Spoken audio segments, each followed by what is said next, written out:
The nullification crisis dominated Jackson's first term. Although Andrew Jackson was committed to the Jeffersonian view of states' rights, he was forced to uphold the Hamiltonian view of the supremacy of federal law over state law as president, just like Jefferson. Endorsed by the North and the West, the Tariff of 1828 raised taxes on imported manufactured goods made out of wool and also on raw materials such as iron. This is iron's needed for railroads. Bad move, John Quincy Adams, by the way. Politicians from the state of South Carolina called the Tariff of 1828 the Tariff of Abominations and insisted that the tariff was designed to benefit the North. Of course it was. South Carolina's right here.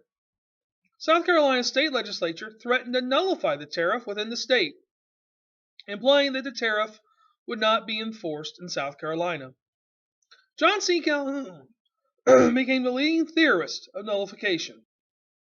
Originally a war hawk nationalist, Calhoun became a states' rights advocate as he saw the North pull away from the South economically during the Market Revolution. In 1828, Calhoun secretly wrote the South Carolina Exposition in Protest, a pamphlet that drew upon the ideas of Jefferson's Kentucky Resolution and Madison's Virginia Resolution of 1798.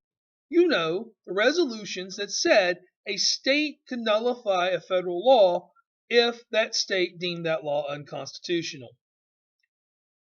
Now, Calhoun wrote this in secret because he was Vice President of the United States, and in 1828 he was running for Vice President of the United States with Jackson. However, once he's elected, Calhoun's influence with Jackson wanes. Jackson did not like Calhoun's presumption that Calhoun would succeed Jackson as head of the Democratic Party and as president. In fact, Jackson said, "I'm going to name my successor." And John C. Calhoun, "You're not it." Furthermore, Jackson believed that nullification equaled disunion. And this comes to a head on April 13th, April 1830.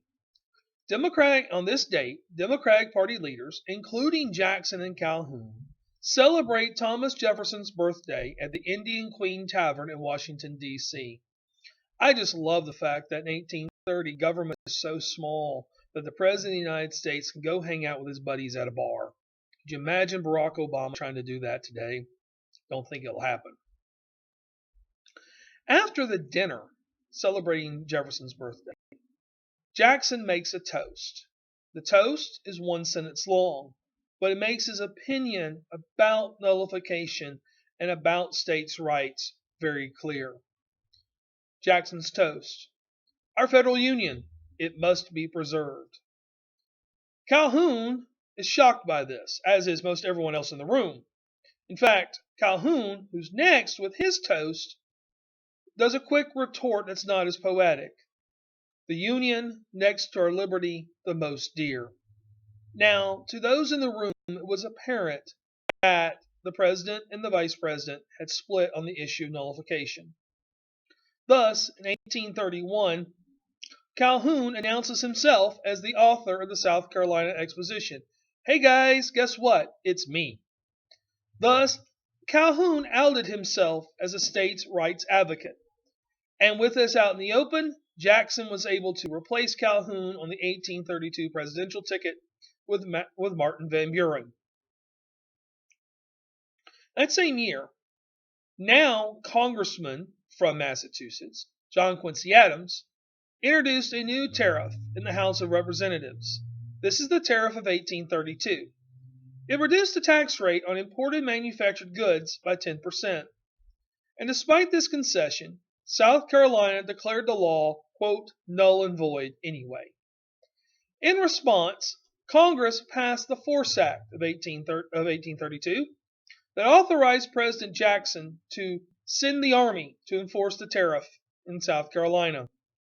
And like George Washington during the Whiskey Rebellion of 1794, President Jackson was more than ready to move against South Carolina. In another complete act of absurdity, South Carolina also nullified the Force Act. To achieve a peaceful resolution, Calhoun, who had been returned to the Senate by South Carolina, collaborated with another new senator, Henry Clay, from Kentucky, to achieve a peaceful resolution.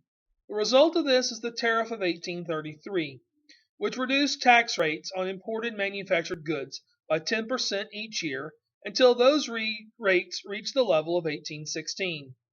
South Carolina accepted this tariff and then rescinded their nullification ordinance.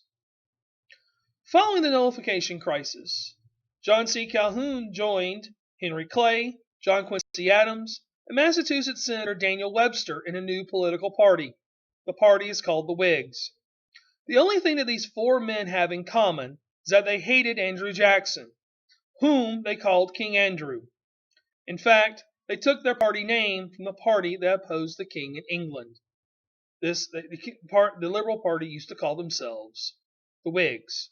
Conservatives used to call themselves the Tories. That's England, though. The significance of the nullification crisis is that it demonstrated the supremacy of the federal government over state governments.